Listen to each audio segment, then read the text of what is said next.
The World Bank and its sister organization, the International Monetary Fund, are very special organizations. They are sitting on top of the world's wealth, which was put into a secret account, and it has more gold than anybody knows about. And it is cloaked in secrecy. The bankers do not own that money.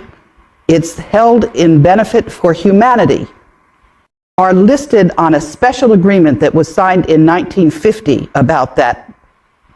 Assets, it's gold. It's more gold than people know about. It's over 1 million metric tons of gold. And the World Bank and the IMF have a special role to play, making sure that that money is spent to the benefit of humanity. So where's the gold? A lot of people, some people believe that the gold in Fort Knox has disappeared. That's been in question for many years. Congressmen have attempted to get an audit of the gold in Fort Knox.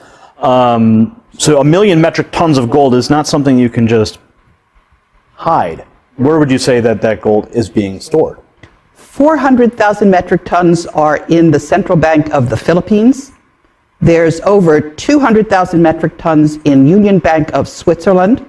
And some of that gold is buried securely in the Philippines as well. Some of it is held in various banks, but the bulk of it is in the Philippines. So the World Bank holds the note on that gold? No. It is in a special trust account that was set up by Ferdinand Marcos, and the authorized signatory is a German banker lawyer by the name of Wolfgang Struck, who also lives in the Philippines. So how do the people get the gold back? If it's their gold and it was taken by these bankers, how do we receive it? That is the question. And they're just sitting there illegally and refusing to relinquish it. Part of the problem is that this gold is cloaked in secrecy. But in the last month, Wolfgang Struck has been publishing all of the documentation. So it's there for people to see. We have the originals. And people just have to make sure that the banks do what they're required to do, which is release the world's wealth.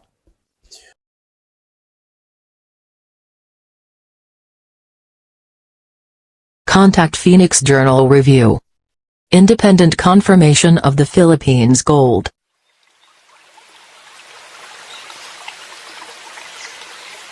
Throughout the Spanish occupation of the Maharlika, members of the Tagayan Italiano clan have been visiting Europe since some of their relatives were English and Austrian. From 1866 to 1898, Prince Julian Macleod Italiano, who became titleholder of OCT 01-4 in 1864, had also been frequenting the Vatican. In 1934, under Pope Pius XII, the Vatican negotiated with a member of the Filipino royal family, the Christian Italiano clan in the Maharlika. An agreement was reached that 640,000 metric tons of the Italiano gold would be lent to the Pope. This was part of that gold accumulated by the Southeast Asian Srivijaya and Majapahit Empire during its glorious reign of 900 years. In 1939, two members of the Italiano family and a Roman Catholic priest, Father Jose Antonio Diaz, brought the gold from Nakakabilib Ang, Sabah, to the Vatican. After doing this, Father Diaz went back to the Maharlika and resided in Cabanatuan City. After World War II, he facilitated the safe return of the 640,000 metric tons of gold from the Vatican to the Maharlika. Manuel Acuna Rojas, a relative of the Tagayan Italiano clan, then a congressman, and Bishop Enrique Sobrepena Sr., in the presence of attorney Lorenzo Tanyada, received the gold in Manila.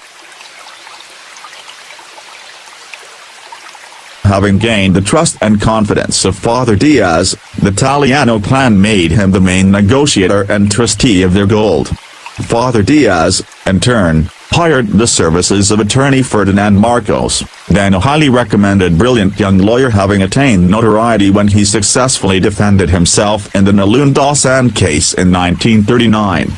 The Italiano clan paid commission to Father Diaz and attorney Marcos in gold, 30% from the principal of 640,000 metric tons.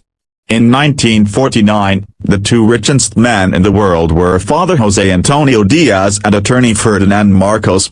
Between the two of them, they legitimately earned and owned 192,000 metric tons of gold. Ferdinand Marcos withdrew their share of the gold from the central bank and minted it, RPCB. Sometime later, Father Diaz and Marcos brought their gold to Switzerland, in the Swiss Bank Corporation in Zurich. The remaining 400,000 metric tons of Talino gold is in the third-floor basement of the central bank minting plant in East Avenue, Quezon City.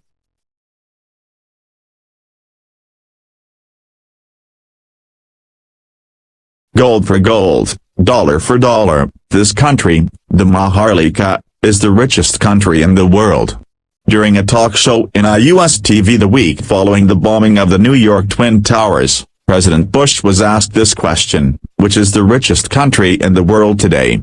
With a smile he said, the Philippines.